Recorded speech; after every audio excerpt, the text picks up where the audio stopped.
Half. They're followed by Braquo, and then at the head of the others when they work down the side is Count Carla. The last couple, Gravy and Diane Maggie. Miss Iconic, the favourite, brings them to the home corner. 400 left to go, and she'd straightened up a length and a half on Stormy Night. Spiritual Lift down near the rail. Then came the Grand Illusion. Foxinator getting held up on heels there, trying to work its way through. Followed over on the inside now by Little Miss Charm. 200 left to go. The favourite put up 2 lengths on the Miss Iconic. She kicked away from Spiritual Lift, the Grand Illusion, followed by Cheap Express getting home when it's all over. Miss Iconic is clear though. She's got them done. Miss Iconic beat Spiritual Lift. Cheap Express third from the Grand Illusion.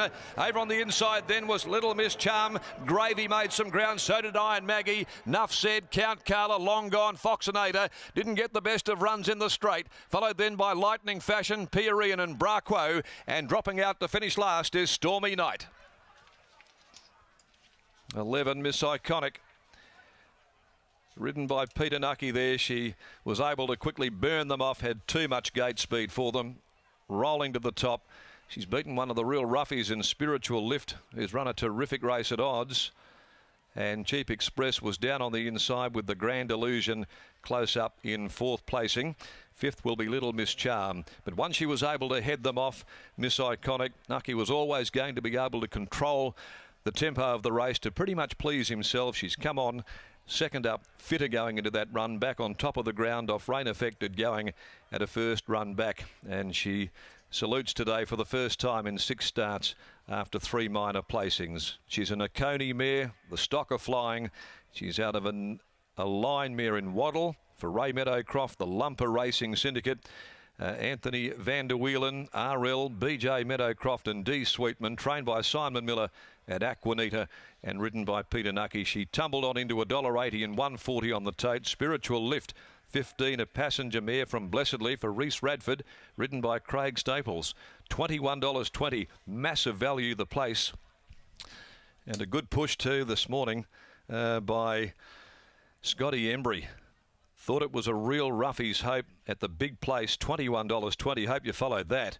And Cheap Express third, number 13 getting that photo for third. Cheap Express by Danehill Express out of Chapara for Ben Pearce, the Can See Me Syndicate, trained by Ben Pearce, handled by Peter Hall. So 180, 140, 21.20 adds value to the trifecta, 230. Cheap Express, a length and a half a neck with the margins in a time of 112.25 and 35 even is the closing sectional. Well, Foxinator got held up behind heels there, couldn't really let down. Iron Maggie worked to the line pretty well. Gravy's always a bit sluggish out of the gates, got back there, but picked up a few of the stragglers into the run to the line. This favourite, who they really fancied there, has proven much too good. Well, clearly Spiritual Lift is going to win a maiden race in the very near future, having her 8th start this afternoon, and she ran very well, tracking up on the speed. Next event, race number 3, the budget car and truck rental handicap at 158, and it's clear of changes. 2, 3, 5 and 4 Travelin I thought would get the run of the race. Pretentious Chant, 5 Patrimonio and 4 Crusade. Well, Peter Nucky there, he just took control of matters from the fillies' wide-ish barrier. She was too good for them. Let's go down to Adam.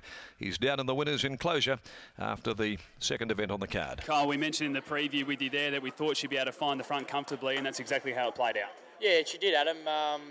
Obviously, the gate was a little concern before the race, but she sprung the lids really well, and Nux was able to get there and give her a nice little breather and dictate, and she kept going, which is great. You must have been confident coming into the race, obviously beaten by War God last start, but you pulled away from the remainder of the field, and then War God's come out and won since.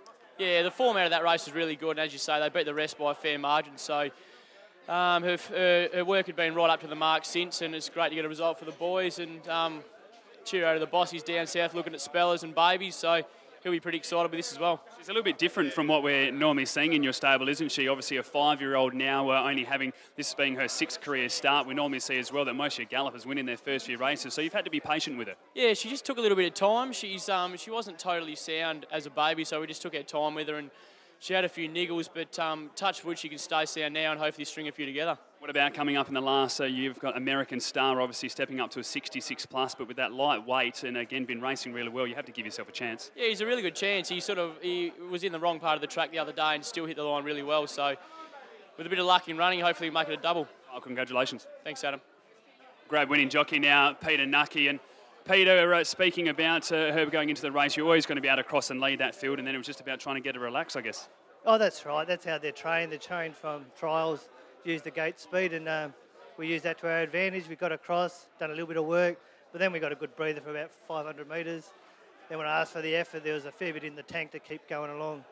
You know, you're in a maiden level, so she done the job today, so hopefully she can go on from there. As we mentioned to Cole, obviously a 5-year-old now, so patience has been the key, but he gave us the indication that they still have a pretty good opinion of this galloper. What do you feel when you're out there, even though you've just won a maiden?